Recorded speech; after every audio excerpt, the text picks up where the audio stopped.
Love's all we need. I want to live safe. I want to live sound. I want to be free, but I want to be found. Kelly Bibeau, songwriter. Chapter 1. Faux Stone and Leather and Freedom. A man holds stitch gray leather in a death grip. Not that he notices. His neck and attention are straining, his eyes fixed on one thing, the stoplight regulating the traffic flowing across his field of vision. The whooshes of cars passing, rubber on asphalt, are amplified by the rain. His wipers flap intermittently, streaking drizzle mixed with dust, mixed with pollen across his windshield. Come on! He sits. The sun is still above the horizon, and will be for another 30 minutes, but he can barely tell. The gloom is thick. Headlights and taillights reflect and refract off the wet streets and through the windshield's watery film. Come on! If he were at this moment willing to crack even one of the car's windows, he'd be struck by something he loves. The wonderfully rich scent of recently rained upon coastal live oaks and Northern California bunchgrasses. But he keeps the windows rolled up. One of the man's too long ago polished leather chukka boots presses the brake pedal but lightly, his foot just itching to make the switch, to hit the gas, to gun it as soon as he catches sight of that red light for the cross traffic. Yellow. Red. There it is.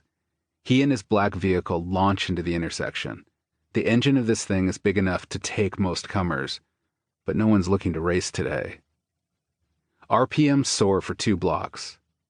The man then slams on the brakes and cranks the wheel, just able to catch the left turn signal for a tight U-turn. He guns the engine again, coming the opposite way on the street down which he just sped.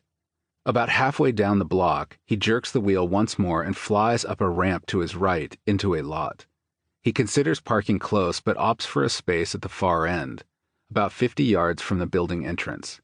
He comes in fast, angling his car between the white lines, jams the brakes once again, slides it into park, and yanks up on the parking brake, all with smooth, efficient motions. And then he sits in the silence.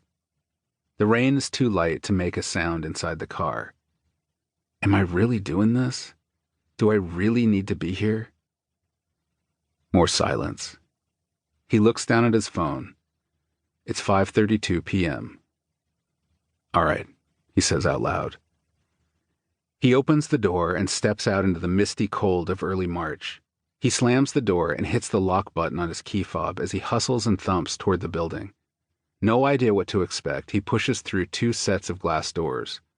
Once inside, he's hit with the less than awesome smell of an office atrium fountain.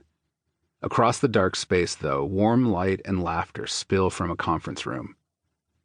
He navigates many canals, a bridge, and tiled planter boxes with fake palms and ferns. Then he hears those same doors open and close behind him. Probably another man headed where he's headed.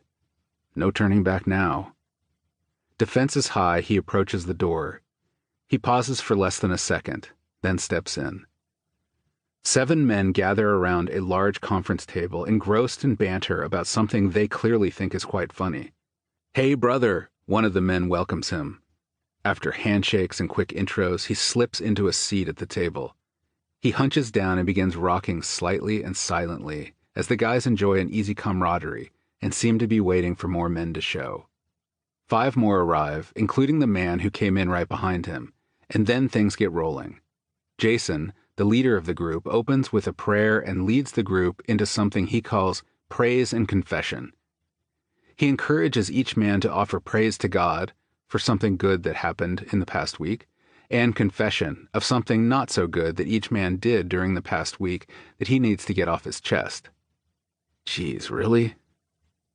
The exercise begins on the other side of the room, thankfully.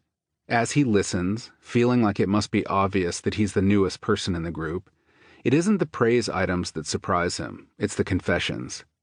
These men reveal things that people never do. They talk about things that no one talks about. They don't speak long, but they talk about real fears and real failures. They talk about sin, their own. They talk about alcohol and pornography and serious anger.